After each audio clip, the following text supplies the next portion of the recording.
So we're here in our greenhouse cucumber trial, and this morning I wanted to go over two of our snacking cucumber options, Piccolino and Qwerty. They're varieties that have a lot of similarities, but also some key differences, and I wanted to highlight them for you this morning. Piccolino, to start with, is our organic snacking cucumber option. And as you can see here, it is a slightly longer fruit. It has some gentle ribbing, and of the two, I would say it has a little bit of a better eating quality. Snacking cucumbers in general tend to have a pretty mild flavor. They can be very fresh, but a little bit watery compared to some other types. And of the two, I like Piccolino a little bit more. Qwerty's still, very good eating quality, but we all have our preferences. So as you can see here with Piccolino, because it can get a little bit bigger, it has a little bit more flexibility in when you want to go in and harvest it.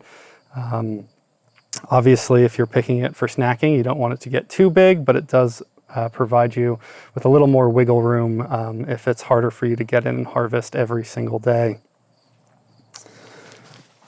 Here on the plant, you can see that it usually produces 1 to 2 fruit per node. I would say that 1 is probably a little bit more common. So it's very productive, but is not going to have the same yields as Qwerty.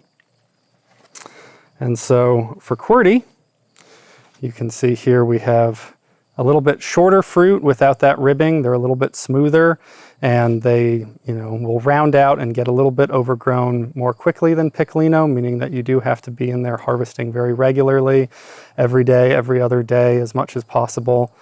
And that's also in part because the plants, as you can see here, are just absolutely covered in fruit. They have 2, 3 fruit per node, and the nodes are quite tight, and so the yields for this variety are really, really high. Honestly, trying to keep up with harvesting is going to be as much work as anything else with this variety.